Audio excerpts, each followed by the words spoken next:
Ćao ljudi i dobrodošli u današnji video. Ja sam Sara. Ja sam Kat, hi! Hi. U prethodnom videu smo pričale generalno o promjenama, potrebi za promjenom i prihvatanju situacije u kojoj smo. U današnjem videu ćemo da vam pričamo o ličnim primjerima i kada smo mi osjetile potrebu za promjenom. Kada početi s promjenom je veoma individualna stvar i ja sam nekako ceo život se osjećala da ne pripadam tamo gde sam bila, da se ne uklapam u svoje okruženje, u svoju okolinu, da se ne uklapam ni u period kad sam išla u školu, ni kasnije. Nekako nisam mogla da pronađem sebe i gde se ja osjećam lepo. Opet mislila sam da je to naravno moja neka krivica i da treba da se uklopim u to. To je ipak na kraju kraja moja porodica, moji prijatelji, rodbina, svet koji me okružuje, mesto u kom živim, država. I pokušavala sam da shvatim šta da promenim i kako da se ja osjećam bolje. Pokušavala sam par puta tako nešto da čitam, da slušam. Međutim, nije išlo, nije jednostavno to kliknulo. Sasvim slučajno, ne verujem slučajnosti, ali sam naišla na dokumentarac Tajna, koji sam pogledala i koji je na mene ostavio veliki utisak u to vreme. I dalje ti neki ljudi koje ja pratim, koji su imali uloge u tom filmu, su ljudi koji su moja inspiracija i shvatila sam da smo u suštini mi zaduženi za tu promjenu i da od nas sve kreće. I gde sam ja neku tu suštinu, naravno, shvatila i ja sam to htjela da podelim sa svetom, taj zakon privlačenja, da svi znaju za to, da svi znaju da mi možemo samo nešto da možda zamislimo, vizualiziramo, napravimo tablu želja i da se to ostvari, jer sam to tako tad shvatala. I ja sam sva uzbuđena rekla mojoj porodici da moraju da pogledaju taj film. Da li imaju sat i po vremena, ja sam njih posadila u moju sobu, namestila im stolice, lepo, nisam im iskokala kokice do duše, ali nadam se da nisu zamerili, možda zbog toga nije da rekao, nisam htjela da im odlačim pažnju nekako. I ja sam njih posadila tamo, ja sam bila iza njih kao učiteljica, da nadgledam da oni zaista prate to i da su fokusirani na film. Oni su odgledali film, ja sam uspjela onome svoje nameri, međutim, i već tad sam shvatila, tek sad shvatam da ne možete nekoga ubediti da krene da se menja ako taj neko nema želju, kao što smo rekla u prošlom videu, ta neka goruća želja koju osjetimo jednostavno, kao što je moje bilo da nisam pripadala i da sam htjela da se pronađem i da zaista uživam u životu i budem u miru. Tako da ne možete na druge uticati, to je jednostavno nešto što osjetite da vreme je da se nešto menja. To je onako da ne možete da zamislite da nešto ne promenite i ne uradite povodom situacije u kojoj ste. Ja mislim da je tu vrlo važno istaći, interesantno to, ti si željela da se menjaš, ali si to i u svojoj želji da menjaš kao sebe i svet oko sebe, željela i njih da menjaš, kao da njima nešto klikne.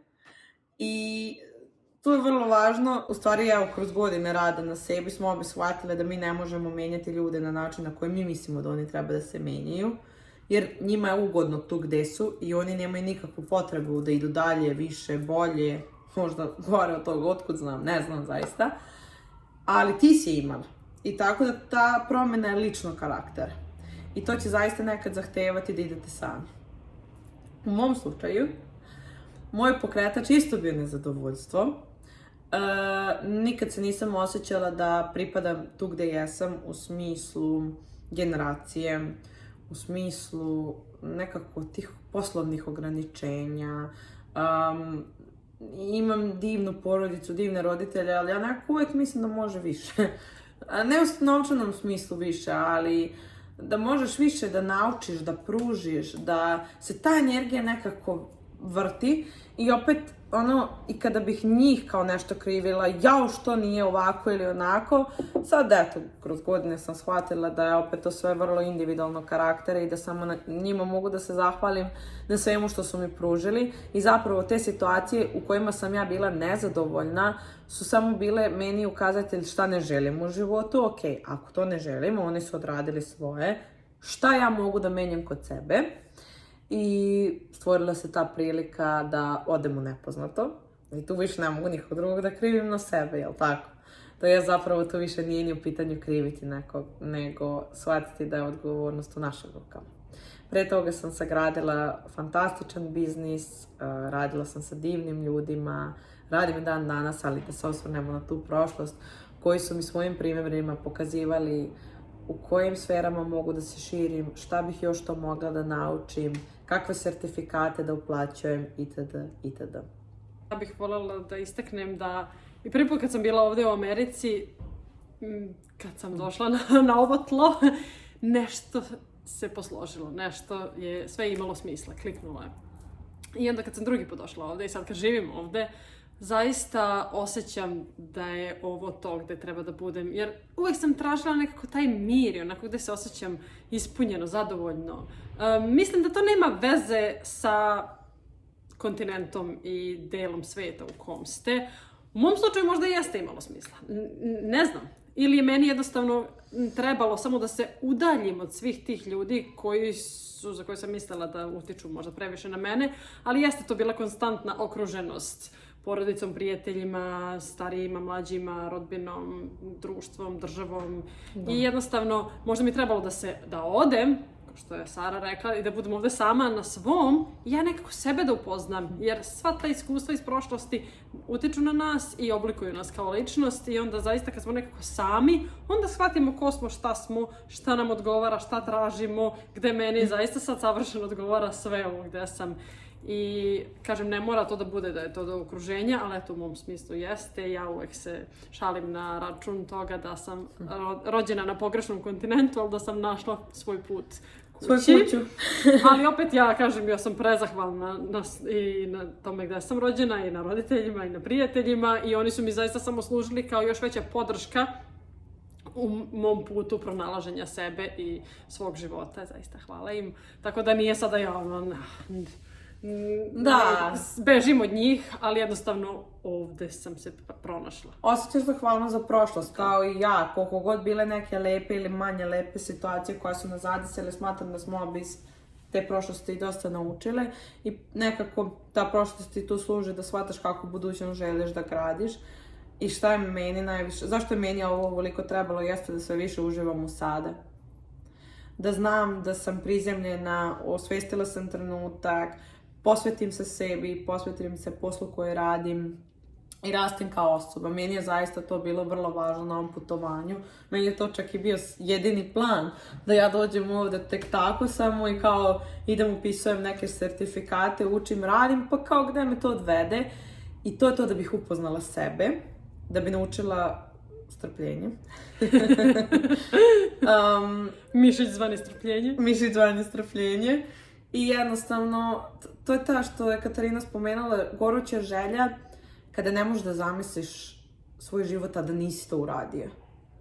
Znate, ono kao, šta biste, da sada umirete, za čim bi najviše žalili? To što jednostavno nisam probala da odem negde. Neki svoj život. A živimo u današnjem vremenu gdje nam je sve dostupno. Nema ograničenja, samo onih koje u glavi postavim. Mišić zvani strpljenje, kažeš. Mišić zvani strpljenje, da sam skoro u jednoj knjizi, opet ja je knjige i ja, izvinjavam se. Da je strpljenje kao mišić i da u suštini vi kad radite neku vežbu i sad uradite određeni broj ponavljanja i ne možete više, mislite da ne možete više, tad baš treba da uradite još 2, 3, jer ta 2-3 ponavljanja se zaista dešava najveća promjena i tada mišić raste. Tako i sa strpljenjem, onako samo još malo se testirate, pa još malo nešto, pa još malo i to vaše strpljenje raste. Ne mislim da treba biti strpljiv u stvarima u kojima zaista nešto može da se, kad nešto treba da se preduzme i kad nešto može da se preduzme povodom toga, ja sam najnestrpljivija osoba na svetu. Ali kad verujem u nešto i kad znam da to dolazi, što ti često spominješ taj unfolding, odnosno razvoj događaja, verujem da to dolazi i strpljiva sam da čekam, onda imam strpljenja. Da. A ona je postala master strpljenja. Od godine kako je došla ovdje, sad se penje. Zato što ja mislim da to se, ne da mislim, nego sam sigurna da to ima veze sa verom u sebe. Moja vera se više ranije oslanjala na druge, ali takav mi je personality, da ja sam tu people pleaser. Samo da je svima oko mene dobro i ono. Ali jednostavno, što sve više okrećem veru u sebe, to sam strpljivija, jer znam da na kraju će biti onako kako ja odlučim da nešto bude. Što se tiče, na primjer, tih ljubavnih odnosa, to sam češće onako srljala, mogu da kažem slobodno. Jer to mi je važno da učim, da znam šta meni prija, s obzirom na moja prethodna neka iskustva. I jednostavno, ako ja vidim da tu nema te neke dobre energije, nemam vremena ja da tebi kao tu sad, kao čekam neki unfolding. Tu reagujem, jer ovde osjećam da nešto vredi ili ne vredi. Ako vredi, ako treba, to će biti tu u mom životu. Eto, recimo, za to ono. Da. I sad sam super, gde sam? Lepo mi je. Grlim ovaj stan, pipam, nema šta ne radim. Ne mogu to da pogrešno shvatiti. Ne, to sam te pitala.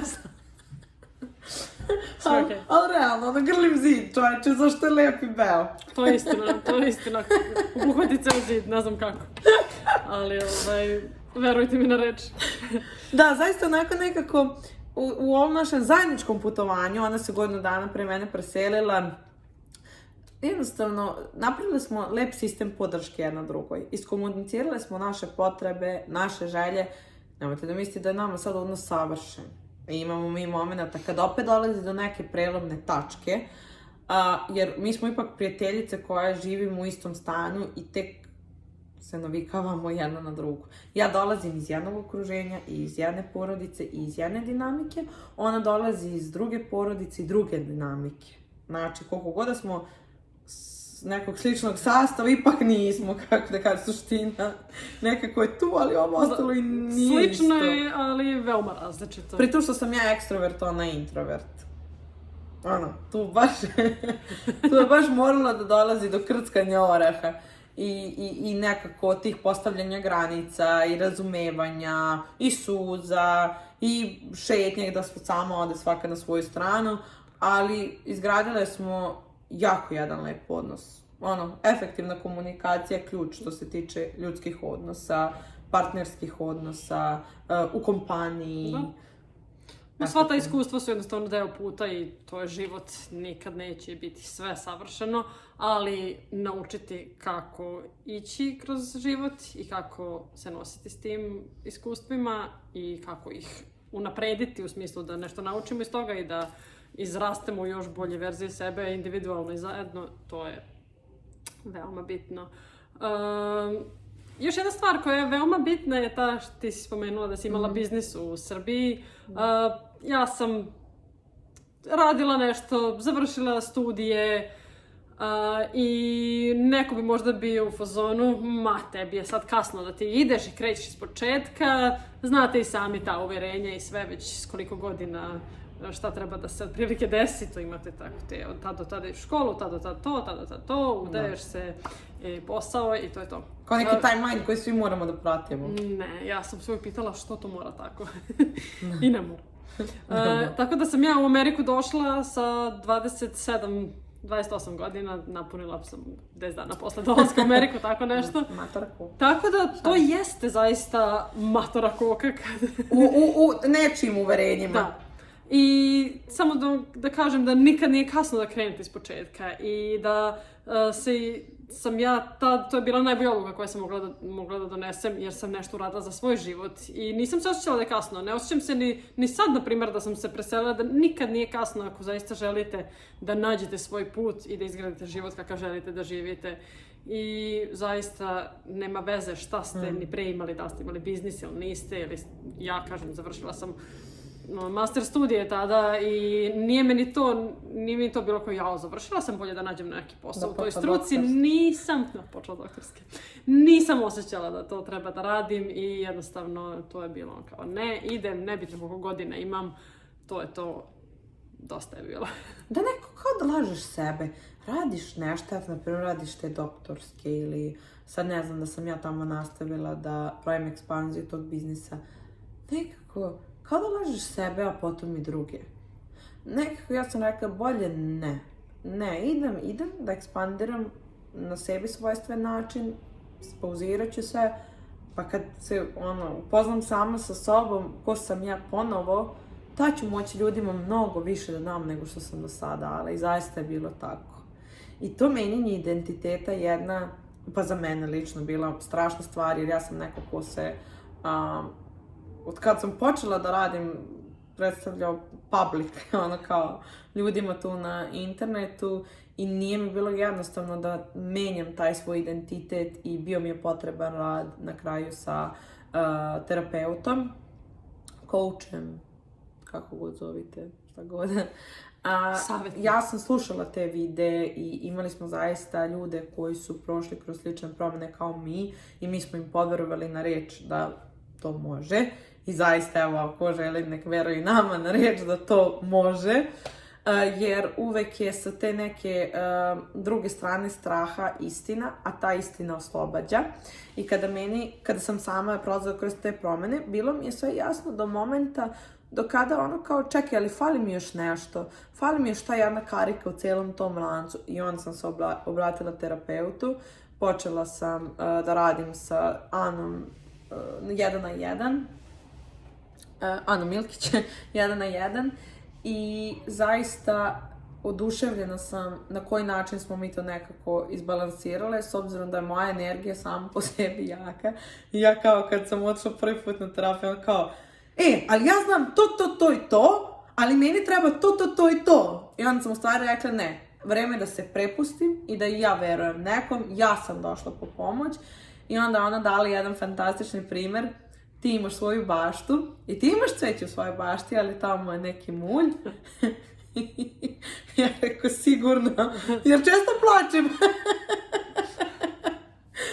I onda smo bili u fazonu, ok, ajde to cveće što mi se sviđa, samo da ostavimo sa strane, da mi opet preuredimo tu baštu, tu zemlju, da bude suva i da lepše to nekako odradimo, da zalivamo po potrebi i vratit ćemo to cveće i zasadit ćemo neko novo i zaista je to bilo tako, jer to je moja bašta, ona ima svoju baštu i sad kad god nešto bi tako možda i htjela nešto i kažem, ja se uvijek setim, ona ima svoju baštu, mogu da dođem, da ih pokucam na vrata i da ih kažem, jel možemo da skomuniciramo o nečemu što se tiče bašte? Uvijek smo otvorene za sugestije, predloge, jer uvijek i treba ta neka osoba sa strane da pogleda u tu našu baštu, pa možda ona iz tog ugla vidi nešto što mi ne vidimo, da se tamo nešto krenulo... Da kao curiti, znaš kao curiti tamo nešto. Možda tamo nešto curilo, jedno je malo korov tamo, pa gde je, pa ne vidim ga, pa ne vidiš ga iz tog ugla. Tako da zaista je to potrebno, ali ne da ja sad idem tamo i kopam po njene bašte, ne, samo ti. Ne, jel ti treba pomoć ili ti ne treba? Eto, posmatrate zaista život kao baštu. I ono kad god bi i taj primer dalje govorila svojim klijentima i to sve ono nekako, svima nam je lakše da zaista posmatramo život tako. Jer ja sam se uvek držala onog primjera kukuruza, za to nestrpljenje u mom slučaju. Kada posadiš kukuruz, seme kukuruza, ti nećeš otići posle 2 sata da vidiš kukuruz, gde si? Ne, nego ćeš mu dati ljubav, negovat ćeš ga, zalivat ćeš sve što je potrebno, jel te, da bi taj kukuruz izrastao i bio spreman za kuvanje. Šta god već radite za neku meksičku hranu. Odličan za dijetu. Odličan je. 25 kalorija. Preporučujemo. Kukuric. U svakom slučaju, sjetite se tako tih nekih interesantnih primjera koji će vam služiti u životu da lakše progurate kroz te promjene. Eto, ja sam žena od primjera i mislim da u našim razgovorima svaki put kad bi ona pročitala neku knjigu, ja kad pročitala knjigu, mi sad kao, šta si naučila danas? Šta si čula danas? I to je vrlo interesantno. Nađite sebi sistem podrške, upoznajte se s ljudima, idite na meetupe, gdje još kafeterije? Ti si introvert, nemojte mu pitati. Ja sam introvert, ja uglavnom se obraćam gospodinu Google, koji ne pričam puno, nego samo daje mi ono što ja tražim, knjige koje isto ne komuniciraju nešto puno, sam volim ja ljude, ali nemam ja previše energije. Ovim videom smo htjeli da vam iz našeg primjera kažemo kako smo mi počele, kako smo mi se odlučile na te promjene. Jer mislimo da je veoma važno, pogotovo što smo nazve toliko različite i zaista, iako smo živele skoro u istom mjestu jedno vreme, totalno drugačije iskustva imamo i krećemo iz i o tome ćemo detaljnije. Da, o tome kako smo se mi upoznale, gdje smo bile prije smo se upoznale, gdje smo sad, kako smo se spojile. To će vjerojatno biti sljedeći video, ako vas zanima. Nećemo da obećamo. Mi ne volimo... Dakle, ovo... Ne. Odmah kažemo, nećemo ništa da obećavamo, zaista, zato što mi se menjamo svakog dana. Pogotovo ako nešto novo naučimo i ima nam smisla, pokušat ćemo to da usvojimo u naš život i da ga testiramo, da vidimo da li će to rezonovati sa nama u ovoj fazi života, da napravimo neko novo uverenje. Baš iz tog razloga što smo već jednu tešku promjenu napravile. I sad nam te sitnije promjene, onako, normalno to sasvim i da ti kažemo ne i da onako promenimo mišljenje uz dužno poštovanje. Ali menjamo se nekada na dnevnom nivou, tako da pokušat ćemo, bit će taj video sigurno, ali ako nešto bude imalo više smisla da snimimo pre toga, ko zna. To ćemo raditi. Nadam se samo da smo ovim dali inspiraciju, znači ne motivaciju, ne da se vi poistovećujete s nama jer nismo isti, ni nazve nismo iste, nego da kreirate your unique self i da se držite vaših uverenja koja vas služe i radite sve samo da vas ne jede nešto ovdje. Bez obzira gde ste, u kojoj poziciji ste, u kom okruženju, koji posao radite, koliko imate godina, ništa nije bitno ako zaista vi se ne osjećate taj mir i osjećate tu nešto tu. Odlučite se za promjenu i samo napred, jer vi sebe nosite sa sobom gdje god da krenete i 24 sata ste sa sobom i treba da budete zadovoljni. Hvala vam.